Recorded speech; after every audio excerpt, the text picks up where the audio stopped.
What's up, everybody? Today we're going to be talking about Pokemon Go and why it's both genius and also kind of like a dumpster fire now.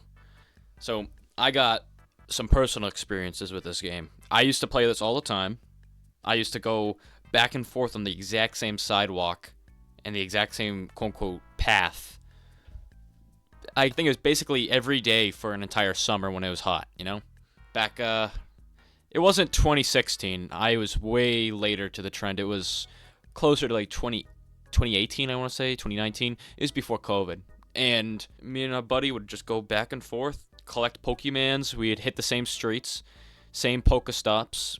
We never did any raids. We did trainer battles, and that's kind of about it. It got boring after a while because there's not really much to do. The only real goal I remember having was I wanted to get to I think it was like level 45 or something, and then you could make your own custom Pokestops.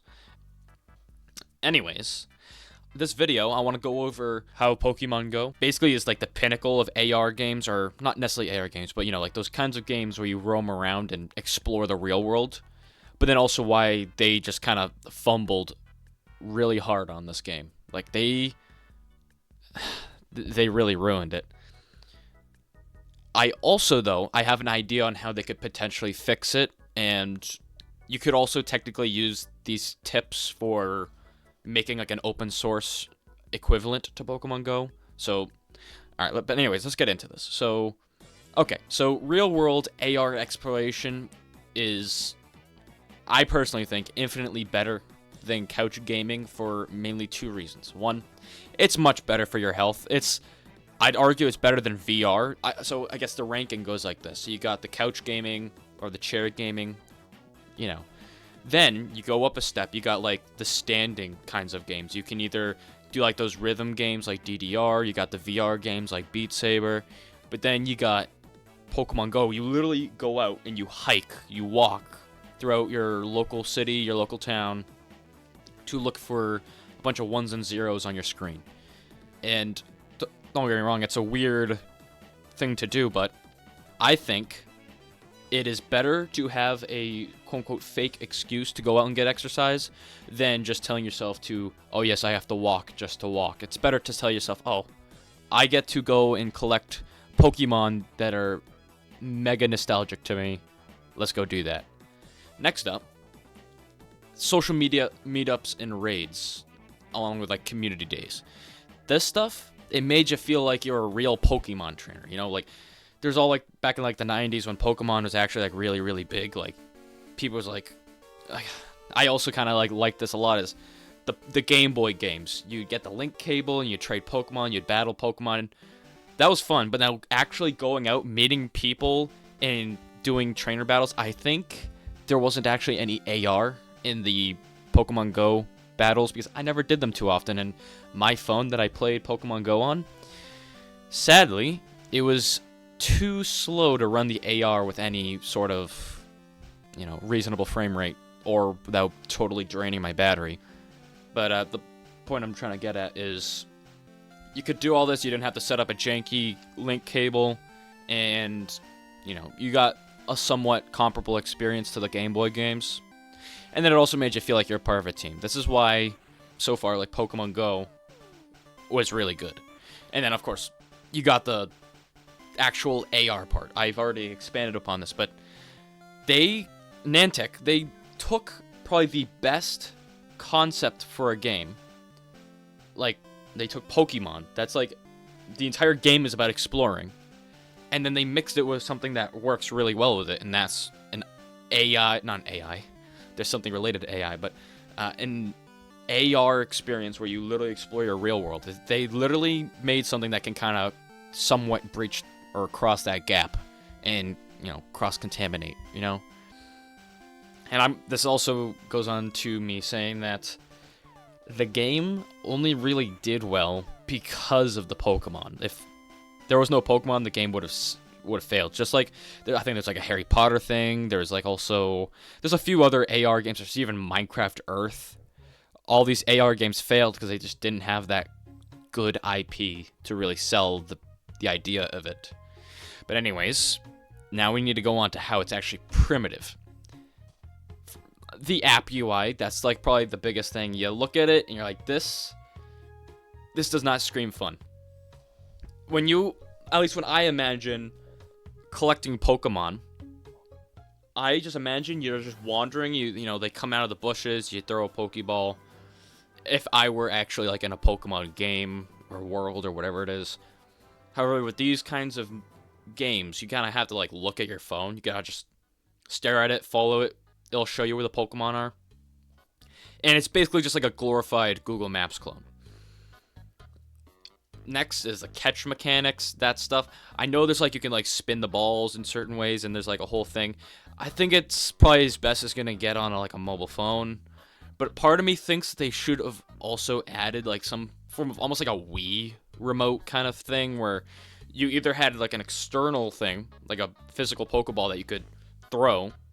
That would be pretty cool. Imagine having your phone track that, though. That would be hell to program. Alternatively, you could just like shake your phone in a certain way, and based off the power, determines how accurate and then how likely you're gonna catch the Pokemon. And then the other thing is like, when you like look at all your Pokemon, sure there's like some general like sorting features, but it just really felt like a bug catching simulator. A digital bug catching. I mean, that is kind of what Pokemon is, right? You just had if you played Animal Crossing, you would notice that you open up the little inventory, you got the encyclopedias, and that's what the UI of Pokemon Go really feels like.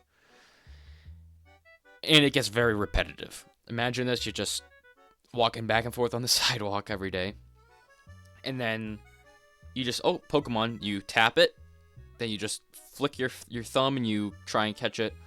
It doesn't get in the ball, or it does get in the ball, whatever. You keep trying until it runs away, or you catch it. And then, boom, you just got it in the inventory. You can use that to go fight other players or do a raid, but then you only really get rewards to like heal other Pokemon. It's an interesting gameplay loop, but it feels very boring in that it's lacking a community. The game kind of thrived on the community when it first was released, if that makes sense. Like, you would go out and you see everybody else doing the same thing, and you're like, dang, I actually feel a part of something. You'd go out with friends, and you'd all do the same thing. But that's the issue. You all did the same thing. You could trade Pokemon, you can battle each other, but I feel like there should have been a little bit more. I'm pretty sure... I think there might have been a way to trade items. I'm not sure. I'm gonna have to give that a Google. Let me do that right now, actually. Let's see here. Trade items, Pokemon Go. In Pokemon Go, players can trade Pokemon with registered friends, which requires Stardust and grants candy for traded Pokemon. And here, the game was so boring, I completely forgot about Stardust and candy. Well, actually, no, candy, I think that's like for evolution, but I feel like that's not how it should have been implemented. Obviously, Niantic needs to make money, but we'll get onto that in a minute. Let's go on to my next point. Why it gets stale. I actually already covered this. Basically, you just catch it, you spin the thing, you evolve it, raid, rinse, whatever. There's the lack of depth. I think there was an attempt to add some form of story mode. There's like the rocket stuff, and then there's like the tutorial side quest thing, but it wasn't really meaningful. The live service, there was like some Pokemon Go events. I never been to one because it was kind of stupid. But it just really felt kind of like a hands-off game. I bet MMO games, like the most bottom-of-the-barrel MMO games, have more events than Pokemon Go. At least in my opinion. The raids, they don't really seem pre-planned. They just kind of are random. Stuff like that. Now, the next thing. This is probably the real icing on the cake. And basically why Pokemon Go just kind of isn't the best anymore. And this is from the official Niantic website. It's https://nianticlabs.com/news/large geospatial model. And this was released November 12th, 2024. And it's literally on the Niantic website. It's called Building a Large Geospatial Model to Achieve Spatial Intelligence. And I can throw up some pictures on screen. They literally took the data of everybody playing Pokemon Go and built a giant model of every single place everybody's been. And let's see here. I'm just going to look at this. So it looks like it uses a visual positioning system to actually make sure the data is accurate, which is interesting. I know there's going to be some bad data in there, because like I had some old phones and the AR would be all messed up. Stuff would, I know like my old phones, the gyroscopes were all broken, so I'm sure they had to sort the data. They also provide a map of the most mapped out parts of the world. You got mostly the United States, Europe, a little bit of South America. Dang, like all of Japan. A little bit of Australia. Yeah, it's gotten a lot of places. Okay, so it looks like there was some ties to the CIA funding Niantic to provide the CIA with the map that they generated using the geospatial data, which then they can use to, drop bombs better or whatever. Anyways, on to the next point. Let's see here. Now here's the big one. This is my idea for a good Pokemon Go-like game. Niantic, if you give me free reign over a major reform of Pokemon Go, this is what I'm going to be using, alright? So first things first, skill-based capture. You want to have more dynamic throw physics, potentially. I think there are catch streaks in the game already. You can tell I haven't played it in literally years. And then you want to make the actual catching more engaging. You don't want to just flick your thumb. I know that you can spin it like around to kind of like throw a curve ball, but I want there to be more physical. Like you actually want to make the throwing motion either with your phone or an external object, like a Wii Remote like device with a gyroscope in it. I would say something that's like tracked, kind of like a VR controller, but that's way more technical. And then next thing, geozones. You want the players to be able to set up their own zones. So you want to be able to have like let's say you have 4 different coordinates and these define like a square or just some form of polygon that's on the map. It's a 2D zone, and you can have it like one zone be like a Pokemon stop, or not a Pokemon stop. You can have one geozone be a spot for like trades, or another one for like market areas. So like, let's say you have like wide open fields that like, it's a public space. You would probably want to set zones there to be like, oh yes, this is where you can sell like Pokemon related items. And by sell, I mean like the digital stuff on the app on the game. And then maybe you can have a spot where, like, if you do trades in a specific area, you get a boost. So this promotes people meeting each other and interacting in real life, instead of just sitting in the house like most people do nowadays. Next up is more use of the AR. And I even might recommend, like, making use of, like, the Oculus Quest, or I guess the Meta Quest, and then maybe the Apple Vision. I think the Apple Vision's dead now. But you want to make more use of AR. You want to make it so the players can actually see the Pokestops. I think, obviously, you can see them on the maps. I don't know if you can actually see them in AR, though. I remember Google Maps had some form of, like street view setup where if you didn't drive a car, but you were instead, like, walking on the sidewalk, it'd, like, give you AR instructions to walk down the sidewalk properly, which is kind of funny. And though you would be able to see like arrows projected on the ground. Kind of want to do something like that, but with the Pokestops, with more Pokemon in the background. And of course you want to somehow optimize this for more weaker devices, maybe make it optional, stuff like that. And then this is the big part. Make the game fully decentralized, either using some form of peer-to-peer technology or do something kind of similar to a blockchain, which, just to be clear, I'm not saying cryptocurrency. That stuff's most likely a scam nowadays, unless you're doing some certain stuff. But that's a topic for another video. Blockchain, to be more specific, is just a ledger that you can host in a decentralized manner. It just shows an encrypted and a non-destructible form of proving, something's been done in a certain order. And this kind of blockchain would hold a bunch of, transactions of players sending, items, or Pokemon getting caught, or raids getting happening and then leaving, and then potentially even, that geopositional data. Like, you can have it so, like, only specific zones have, like, a custom Pokemon that spawns, or you can have it so like, maybe, like, a list of private property gets spawned, so people, like, don't go into private property, no Pokemon get spawned there, no Pokestops appear there. And then the next thing, though, you want to make sure this decentralized technology stores all of this data on the user's local devices in an encrypted way where even if they had a hacked client, they would not be able to modify it.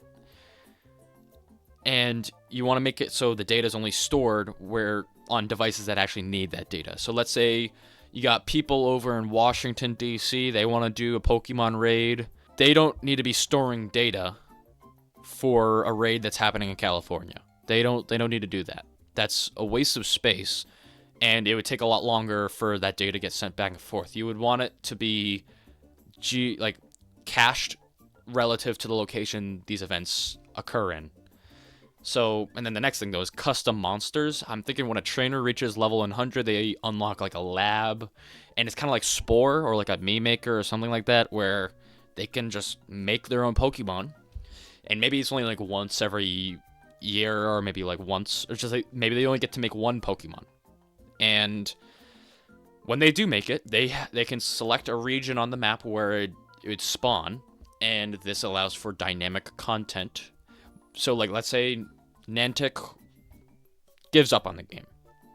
When it's decentralized, it will not only get new content with new custom monsters being added, but they won't have to. There literally would not be a server to shut down because the clients themselves are the servers. The game would start to slow down the less players that actually played it because there would be less places to get the data from, and then more people would have to host more data. It is a little complicated, so that's why it's a little bit of a big ask. And anyways, then with that, like, geo-positioning stuff, you want to make sure you can enforce private property. There should be, like, a portal that business owners and just people can get onto and be like, oh yes, this is private property, I don't want anybody, playing Pokemon here. And then the next thing is to remove the stupid microtransactions, get rid of them. I don't want to be paying for a stupid potion unless I get the Pokecoins from doing in-game stuff, right? Obviously, Niantic needs to make money, but these microtransactions just punish the trainers for playing the game. Like, oh dang, I just got a bunch of Pokemon, but I don't have enough candy or whatever to evolve them or train them or whatever it is. And it gets old fast. It gets really old. You're just, like, wasting money on virtual creatures. Instead, you want to be able to give the player that stuff by playing the game naturally. You don't want to have to lock stuff behind paywalls. You want player-run markets. You really want player-run stuff. I want to see, like, Pokemon-related... Like, imagine this. Like, somebody makes a game like this. Maybe it's open source. It doesn't come with any of the Pokemon. And people just add their own. Of course, there's going to be a lot of copyright infringement. People would add the actual official Nintendo Pokemons to one of these open source custom Pokemon Go creation things. But imagine this then, years in the future, you could have physical real-life buildings that are set up in a way and integrated into the game that you could buy stuff there with Pokecoins or whatever. Going back to that blockchain idea, maybe there could be some form of in-game currency that allows for stuff to get exchanged. All sorts of stuff. Basically, you want to get more ingrained with the real world. You don't want people looking down at their phone looking for Pokemon. Instead, I'd argue there's, like, the Pokemon, what's it called? It's called the Pokemon Go Plus or something like that, and you would put it on your wrist or you'd clip it onto a bag, and the thing would start, like, blinking a certain color when you're near, like, a Pokestop or a Pokemon. You can press the button to automatically do it. You can even emulate that to an extent by just making the phone vibrate when it's in your pocket. I think that was a great idea. You just go out and explore, and then you just suddenly get a notification or a buzz on your phone, or you got something on your wrist and it just makes a glowing color. Boom, there's something here, and now you can start checking for it. And I would argue, instead of directly showing where the Pokemon is on the phone screen, you instead have to use the phone like a scanner. You gotta, like, hover around, kind of like Luigi's Mansion with, like, the flashlight ability. You just want to, like, maybe you only get a certain amount of scans before the Pokemon runs away, and you press the button, it like makes it like a flash, and if it's the right spot, boom, the Pokemon's discovered. You can now go right into trying to catch it, that kind of stuff. Anyways, this idea alone would increase the popularity of this game. You want to keep the base idea and just improve it. Also, fix that UI, make it basically recap. Make it more skill-based, make it more integrated with reality and people and community. Add in geolocation stuff so players can, so then you got the landowners who don't want Pokemon players on their land, and you also got the business owners who want to attract customers. You also got special custom Pokemon spawning zones, all sorts of stuff. Player-run markets, local trade zones, all that cool stuff. And then you got the more use of AR. Make it so when, you can scan for Pokemon, make it sure you can see the Pokestops if you hover your phone around. Make use of the Oculus Quest 3 or the Meta Quest 3 or the Apple Vision Pro with their AR features. Make it so you can keep it in an AR mode if needed. And then fully decentralized, peer-to-peer technology. Make it not reliant on a central server. That reduces server costs and then also another thing to add to the decentralized thing, if you make it so all of the data is stored in a geolocational way, basically most phones have a near field communication. I'm not saying the actual NFC chips, but the last time I used it was during a party, and you could put phones near each other and they can connect. It wasn't necessarily Bluetooth, but it's more closer to Wi-Fi, but basically you can send data a short distance away, and I would say use that ability for most modern smartphones to send data about whatever Pokemons are nearby, what raids are going on, all sorts of stuff. And that would make it less congested on the network, so even if a bunch of people showed up, they wouldn't actually clog the cellular data towers, and then it would just make it a lot better experience, in my opinion at least, if it's done right.